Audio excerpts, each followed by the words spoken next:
আসসালামু আলাইকুম, welcome back to my channel. Friends, এখন জলপাইয়ের সিজন। জলপাই বাজারে খুব বেশি দিন না থাকলেও কিন্তু জলপাইয়ের আচারটা তৈরি করে সারা বছরই আপনারা সংরক্ষণ করতে পারবেন। তো আজকের এপিসোডে আমি আপনাদেরকে খুব সহজ রেসিপিতে টক ঝাল মিষ্টি জলপাইয়ের আচার তৈরি করে দেখাবো। তো চলুন কথা না বাড়িয়ে জলপাইয়ের আচারটা কীভাবে তৈরি করে তা দেখে আসি। জলপাইয়ের আচারটা তৈরি করার জন্য আমি এখানে 1 কেজি পরিমাণ জলপাই নিয়ে নিয়েছি। এরপর একটা ছুরির সাহায্যে আমি জলপাইগুলোকে এভাবে 4 ফালি করে নিচ্ছি। আর এভাবে ফালি করে নিলে মশলাগুলো জলপাইয়ের ভিতর খুব ভালোভাবে ঢুকে যায়। সেম পদ্ধতিতে আমি সবগুলো জলপাই এভাবে কেটে নিচ্ছি।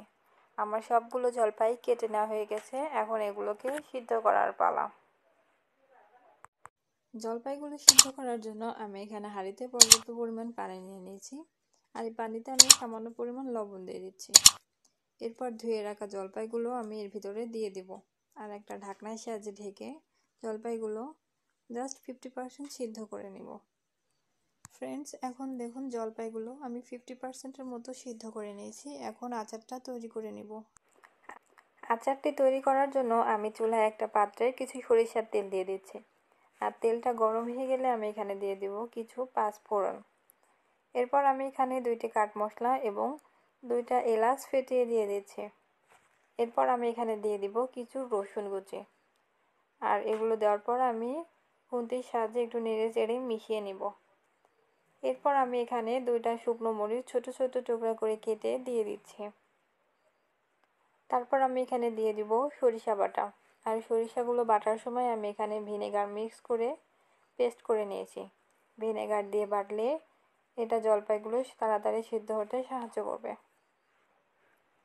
এরপর আমি এখানে দিয়ে দিব 2 টেবিল চামচ ধনিয়া গুঁড়া এবং 2 টেবিল চামচ জিরা গুঁড়া।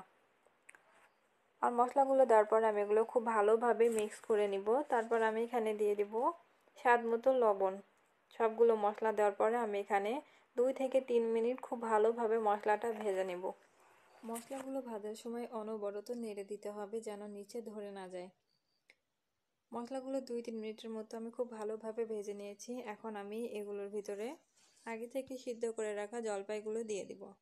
আর জলপাইগুলো দেওয়ার পর আমি মশলাগুলোর সাথে জলপাইটা খুব ভালোভাবে মিশিয়ে নেব। মশলাগুলোর সাথে আমি জলপাইগুলো খুব ভালোভাবে মিশিয়ে নিচ্ছি। এই পর্যায়ে আমি এখানে দিয়ে দিচ্ছি 2 থেকে 3টি তেজপাতা ছোট ছোট টুকরা করে। এরপর আমি এখানে দিয়ে দিব 2 টেবিল চামচের মতো হলুদের গুঁড়া আর দিয়ে দিব 3 টেবিল চামচের মতো চিলি ফ্লেক্স। তারপর সমস্ত মশলা জলপাইয়ের সাথে খুব ভালোভাবে মিশিয়ে নিচ্ছি। আর এটা খুব ভালোভাবে নেড়েচেড়ে মিশিয়ে নিতে হবে যেন নিচে ধরে না যায়। এ পর্যায়ে দেখুন জলপাইগুলো কিন্তু এখন পাত্রের গায়ে লেগে যাচ্ছে, অর্থাৎ আমাদের এখন চিনি দেওয়ার পালা। আর এ পর্যায়ে আমি এখানে দিয়ে দিচ্ছি 1 কাপের মতো চিনি। আর এখানে কিন্তু আমি কোনো প্রকার পানি ব্যবহার করছি না, জাস্ট চিনি থেকে গলে যে পানি বের হবে সেটা দিয়েই আচারটা তৈরি করা হয়ে যাবে। আপনারা আচারটা তৈরি করার সময় এখানে চিনির পরিবর্তে গুড়টাও ব্যবহার করতে পারবেন। দেখুন আমাদের চিনিটা গলে গিয়ে অনেকটা পানি বের হয়েছে। এখন আমি আরও 2 থেকে 3 মিনিটের মতো এটা জাল করে নিব। আর এটা অনবরত নেড়ে চেড়ে দিতে হবে যেন নিচে লেগে না যায়। আমি আচারটা 3 মিনিটের মতো আরও জাল করে নিয়েছি। দেখুন আমাদের আচারের কালারটা কিন্তু চেঞ্জ হয়ে গেছে। যেহেতু আমাদের জলপাইটা আগে 50% সিদ্ধ করা ছিল, তাই আমাদের জলপাইটা খুব ভালোভাবে সিদ্ধ হয়ে গেছে। এভাবে নেড়ে চেড়ে খুব ভালোভাবে আমি আরও কিছুক্ষণ জাল করে নিব। আচারটা জাল করার সময় কিন্তু অনবরত নেড়ে চেড়ে দিতে হবে যেন নিচে লেগে না যায়। আরও কিছুক্ষণ জাল করার পর আমি এখানে দিয়ে দিব 2 টেবিল চামচের মতো ভিনেগার।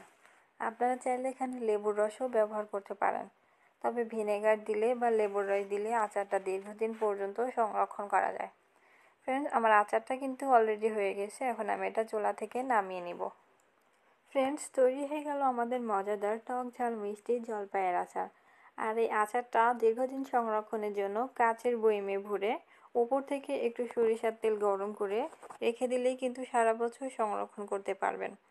আর এই আচারটা কিন্তু গরম ভাতের সাথে কিংবা ডাল বা সবজির সাথে খেতে কিন্তু অসাধারণ লাগে।